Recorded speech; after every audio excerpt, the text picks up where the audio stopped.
नमस्कार स्टाफ साथियों, आप सबका स्वागत है आपके अपने यूट्यूब चैनल शिक्षा शाला में, जहां पर आपको शिक्षा विभाग एवं स्कूली योजनाओं के बारे में संपूर्ण जानकारी बिल्कुल आसान भाषा में मिलती है।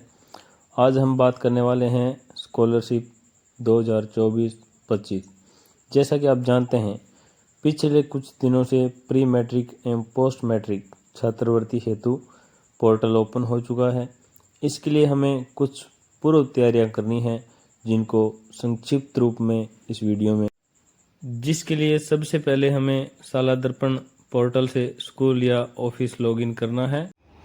उसके बाद हमारे सामने अलग अलग टैब खुल के आते हैं, जिसमें हमें सबसे पहले स्कॉलरशिप इंचार्ज की मैपिंग करनी है, जिसके लिए हमें कार्मिक टैब पर क्लिक करना है, जिसमें नीचे वर्क इंचार्ज मैपिंग लिखा आएगा। उसके बाद हमारे सामने जो भी एक्टिव इंचार्ज हैं, जैसे प्री मैट्रिक के हैं या पोस्ट मैट्रिक के हैं, तो उनके सामने एक्टिव लिखा हुआ आएगा। और अगर किसी इंचार्ज को आप बदलना चाहते हैं तो उसको आप डीएक्टिवेट करके दोबारा एक्टिव भी कर सकते हैं। इसको एक्टिव करने के लिए आपको सिलेक्ट रोल पे क्लिक करना है और उसके बाद सिलेक्ट इंचार्ज, जो भी इंचार्ज आप सेलेक्ट करना चाहते हैं उनका नाम सेलेक्ट करके ऐड करेंगे।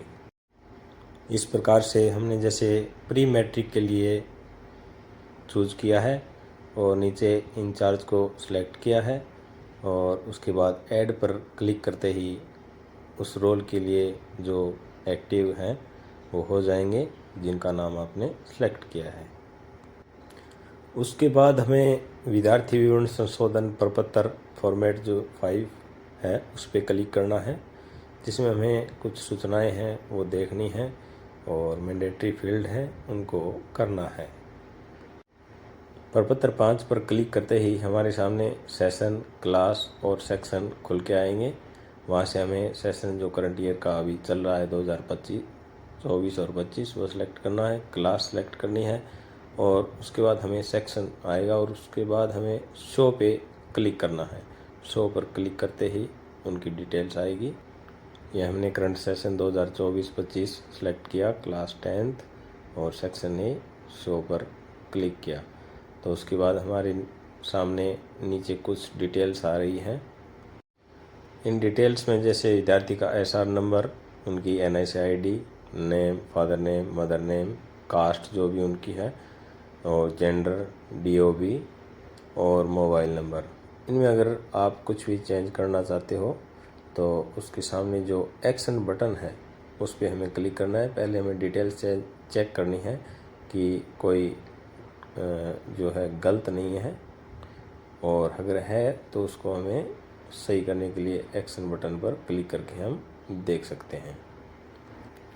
एक्शन बटन पर क्लिक करते ही उस छात्र की जो डिटेल्स हैं वो ओपन हो जाएंगी।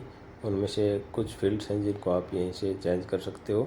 बाकी के लिए हमें प्रपत्र जो 9 है उस पर जाना होगा और वहाँ पर जो भी आवश्यक है वो पूर्ति करेंगे। अब हमें पुनः विद्यार्थी टैब पर क्लिक करना है और उसके बाद जो विद्यार्थी विवरण प्रविष्टि प्रपत्र 9 फॉर्मेट 9 है उस पर हमें क्लिक करना है, जहाँ पर हमें विद्यार्थी की सभी डिटेल्स मिलेंगी। पुनः उसी प्रकार हमारे सामने सेशन, क्लास और सेक्शन खुल के आएंगे और सेशन सेलेक्ट करेंगे, क्लास सेलेक्ट करेंगे और उसके बाद गो पर क्लिक करेंगे। यहाँ पर हमने करंट सेशन 2024-25 सेलेक्ट किया है, क्लास 10th सेक्शन ए, और गो पर क्लिक करते ही हमारे सामने उस कक्षा के विद्यार्थियों की जो डिटेल्स हैं वो हमारे सामने प्रदर्शित होंगी। कुछ इस प्रकार से हमारे सामने स्टूडेंट्स की डिटेल्स आएगी, जिसमें name, father name, personal information, contact information, parent के बारे में और अन्य इन्फॉर्मेशन।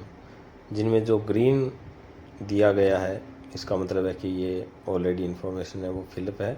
फिर भी हमें कुछ चेंज करना है या उस बच्चे की सभी इन्फॉर्मेशन देखनी है तो हम रजिस्टर पर क्लिक करेंगे तो उसके एक फॉर्मेट के अंदर उसकी बच्चे की सभी डिटेल्स, उसका वेट, उसकी हाइट, जो भी उसकी साला दर्पण आईडी है, कहाँ से आता है, माता पिता की details, bank account number, annual income, सभी डिटेल्स इस फॉर्मेट के अंदर आपको दिखाई देंगी।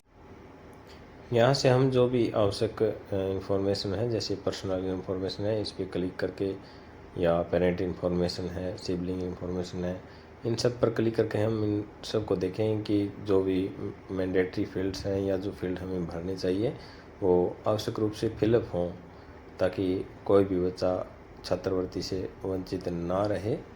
ये आपको आवश्यक रूप से देखना है, चेक करना है। उसके बाद कुछ अन्य चीज़ें हैं जो हमें करनी है, जिसमें हमें mandatory student information for beneficiary scheme, उसी विद्यार्थी टैब में हमें ये मिलेगा, उस पर क्लिक करना है। इस पर वापस उसी प्रकार से सेशन, क्लास और सेक्शन है वो हम सेलेक्ट करेंगे, और उसके बाद हमारे सामने इस प्रकार से जो शो स्टूडेंट है उस पर क्लिक करते ही कुछ ऑप्शन नीचे दिए हैं, जैसे PCTS card, BPL card, family annual income. तो इनके बारे में डिटेल्स हमारे सामने आएगी। जिस भी क्लास का हम देखना चाहते हैं उस पर डेटा फील्ड करके हम शो स्टूडेंट्स पे क्लिक करेंगे। तो इस प्रकार से ये जो फील्ड मैंने बताए हैं काफ़ी 5-6 हैं जो बहुत ही ज़रूरी है, मैंडेटरी इनको भरना। जैसे फैमिली एनुअल इनकम दिया गया है, BPL कार्ड की एंट्री करनी होती है, ये 1 टाइम एंट्री होती है, और फैमिली इनकम और EWS और ये जो चीज़ें आप एवरी ईयर इनको अपडेट करना होता है।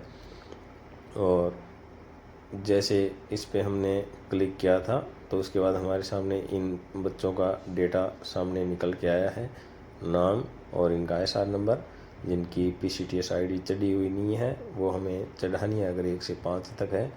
और ये बच्चे जिनकी एनुअल इनकम है, इनकी अगर फिलअप की हुई नहीं है तो आपको इसमें एनुअल इनकम है उसको ज़रूर फिलअप करना है। और इनकम टैक्स अगर पेयर है तो यस करना है, नहीं तो नो करना है, और अपडेट पर क्लिक करना है। साला दर्पण पोर्टल पे जो भी हमें आवश्यक पूर्तियाँ करनी थी, फिलअप करना था, वो हमने कर लिया है। उसके बाद हमें अब बारी है जो विद्यार्थी हैं उनके लिए पोर्टल स्कॉलरशिप जो पोर्टल है उस पर जा कर के उनके फॉर्म अप्लाई करने का। इसके लिए हमें यहीं साला दर्पण पोर्टल छात्रवृत्ति जो टैब है उस पर क्लिक करना है, और विद्यार्थी छात्रवृत्ति टैब पे क्लिक करते ही आपके सामने स्कॉलरशिप का जो पोर्टल है उसका लिंक आपके सामने खुल करके आएगा। वहाँ से आप go to beneficiary scheme portal पे क्लिक करके सीधे स्कॉलरशिप पोर्टल पे जा करके बच्चों के फॉर्म अप्लाई कर सकते हैं।